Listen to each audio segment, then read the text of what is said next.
What's good with y'all, man? It's your boy Tick, aka Game Fanatic, the Michael Jordan the Gaming, also known as the Rebel of the YouTube Underground, back with another Modern Warfare 3 commentary. I don't know how many times I'm gonna be able to say that YouTube Rebel thing, because man, I'm gonna forget half the time. But anyway, if you haven't seen my last video, please make sure you check it out. It will be in the video response area if you haven't already checked.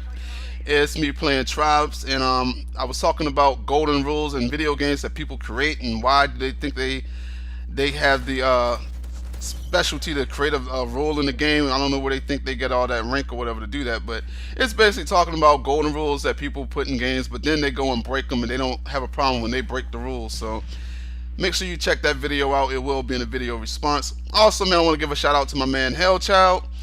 He's trying to be a YouTube commentator. He did a couple videos a while back, but then he lost his PVR, and now he just started making videos again. I will put his channel in the description. Make sure you check him out if you're a Call of Duty head, because he plays Call of Duty and does commentary. He's pretty good, so check him out. But anyway, this gameplay here is this was funny, by the way. I was playing with my dude Matt Gasm, and we decided to use the guns that we call cheap. And like Jive Turkey always says, I'm doing the quote fingers right now. The guns that we call cheap and overpowered, which, you know, the guns that you always see in a Moab video that people always use and get Moabs with. And those are like 3 different guns, and they're all submachine guns. So this was right after that video that I did when I did the voice, the impersonation of Napoleon Dynamite. It was right after that game we decided to do this, and around that game, the Napoleon game, I actually changed my sensitivity from 2 to a staggering 3. So I was still trying to get used to my control, so I didn't get a super B score. I did pretty decent. I didn't get like a super score, like OD B score, but I did alright. That's all I'm gonna say. I did alright, but I was still trying to get used to the sensitivity. Also, I didn't have any attachments for this gun because we never use these guns. You know, I always use the or the MP5, which they are nowhere compared to these guns. They kick a lot. They don't do a lot of damage. So yeah, but I use them just because I didn't like that everybody used these guns. So I was trying to give myself a challenge and try to get a Moab with those, but it didn't work. I couldn't do it. It's just too bad. And I get outplayed by homeboy with the C4. But anyway, so we were like, you know what? I was like, all right, Matt, let's try to use these overpowered cheap guns that everybody uses to get Moabs with, you know, the PP90, the P90, and the MP7. And I know a lot of y'all gonna be like, man, Tick, why you always talk about these guns? I mean, I like the gun, I'm gonna use it. I mean, that's cool. I don't have a problem with that. I mean, shoot, the guns are fun. Like, I was having fun with using these guns. It made me like seem like I was super good. Like, it was just like real easy. So if you want to use a gun, I mean, that's no problem. I just don't like using the guns. But you know, if you want to use the guns, if you know you enjoy using them, use them. I mean, I use the ACR, and that's considered a cheap assault rifle, so it's whatever. And I use a SCAR, so it's whatever. But I just, you know, these guns, just the reason I call them overpowered is because these guns can beat assault rifles. They can beat an ACR, except for me. I actually lost to a guy who was using an ACR this game, but that's because I was still trying to get used to the sensitivity, and I kind of missed trying to aim at them. But you know, but there's been times when I used the ACR and I went up against a PP90 or an MP7, and they beat me. Like, I couldn't beat them even at a distance, like a long distance, where some machine guns normally aren't. See, there's an ACR kill right there. The dude destroyed me with the ACR. But at a distance where, you know, a submachine gun usually isn't, you know, accurate. But, you know, these guns, man, they're just, I don't know, man. It's just, I don't know what Infinity Ward did. I don't know what they were thinking when they made these guns this good. But, you know, they've always done that. I remember the, what was it, the MP5 or MP7 or whatever it was on Modern Warfare 2. That was my favorite submachine gun. And I used to destroy kids with that. I mean, it was just too easy. So that's what Infinity Ward does. I don't know what's wrong with them. They need to get it right next time. You know, Treyarch was guilty of it too, the AK-74, but the AK-74 is supposed to be strong. That gun is just strong. So I really can't get mad at them for that. But the other guns, man, they really couldn't compare it to the assault rifle. So, you know, I think Treyarch did a better job at it. But anyway, we decided to use the PP90. I don't have any attachments for it, and as you can see, I'm pretty much doing a really good job using the gun, because it's just too easy. Now, I did play a couple games after this with the PP90 and where I had attachments, and I did a lot better. But I'm not going to post those games. I just want to show the games where I first actually use it.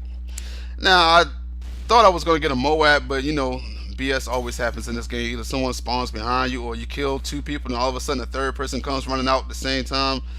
It's just crazy stuff that happens in this game that just stops me from getting Moabs.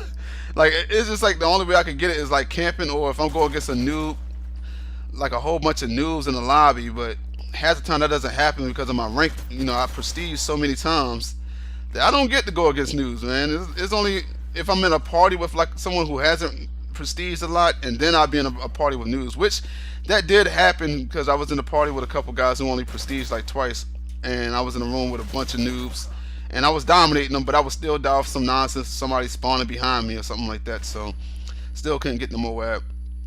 But I don't know, if I was to hop on it now, I'd probably still, you know, get a Moab. But anyway, I don't want to continue on talking about these guns. As you can tell, this is a long video. I don't know what was going on, but as we all know, Modern Warfare 3 has now turned into a camp fest. People just camp all the time. So that's why this game was taking so long. I mean, it was a team deathmatch, so you would think it wouldn't take this long, but, you know, whatever. But also, something else about this gun, man. You know, what's his name? El Presidor. El Presidor likes this gun. And you know, we all know that El Presidor really isn't that good at the game. He's decent at times. I've heard by Jive Turkey. He said that, you know, when he's not recording, he's actually pretty good. But when you see his videos, he really, I don't know if he just does that for, you know, for laughs or giggles or whatever, but when you're usually watching this video, he's not that good. And he uses the PP90 with rapid fire, and he pretty much can do a decent job with it, just spraying from the hip. And I mean, from like distances, just spraying from the hip. So that lets you know how overpowered this gun is. But you know, he's been playing Battlefield recently, and there's a gun that he uses on Battlefield that I've been talking about for a while now, and he does a real good job with that gun on Battlefield. So yeah, but I'm not even going to talk about that right now. But anyway, moving on to a different topic, I want to talk about YouTube partnership. Now, you guys know that my dude Leader of the Flock just got partnered with Vid Through Gaming. I want to give another congratulations out to him for his partnership. But when I saw that video, I thought about it. I was like, man, didn't I get a video from these guys? Or not a video, an inbox from these guys? And I went and checked, and I definitely did get an inbox from them like a few months ago. But I never usually look at those partnership inbox messages, because most of the time it's somebody that's, the channel doesn't even have but like 50 something subs themselves. Like, and the people that own it don't even have like more subs than me. So I'm like, well, that'd be pointless. So I never really look at them. But then I decided to look because he got his partnership, and I was like, well, let me see if these guys sent me a message. And I did get one from Bill Keys. He definitely did send me a partnership invite. So I watched the video on what you have to do it, and I'm considering doing it. Now, it took me a while to consider it because I was like, I only get like 100 something views at the most, and I wouldn't be making any money from getting partnered anyway. But then I was like, well, I don't really care about the money. You know, if you get partnered, it helps your channel grow, because when you get that partnership with YouTube, what they do is they throw your videos out in a good spot where everyone can see it. Instead of being someone that's not partnered, they just throw your videos to the back, and all the partner people all the way up the front. So they're always the main ones that get viewed. So if you get partnered, you know, more people will see your videos, more than likely, you know, you pick up a few more subs, and eventually you grow. So I was like, all right, well, I guess I'll do it for that. You know, I won't do no advertisements, nothing like that on my videos. I'll just get the partnership, get my thumbnail and all that stuff, if I can get the partnership, that is.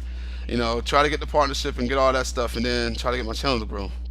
So either tonight or tomorrow, you'll see a video where you'll see the vid through intro and outro on there, because that's the only way you could submit a video is by having the outro on your video, and then I gotta put their name in the beginning of my title and stuff like that. So you'll be seeing that. Just to give you that warning, I don't want you guys to think that I'm actually a director with them. No, I'm actually trying to become a director with them. So don't be like, oh, congratulations, Tix, for being a director with VidThrough and all that. No, I'm not partnered. I'm just trying to get partnered. That's how you have to submit it. So I want to give you guys that warning. So make sure that you guys check it out, man, and try to get your boy Tick, you know, to be a director, man. You know, give me the likes, you know, the comments and stuff like that, man. Help me out.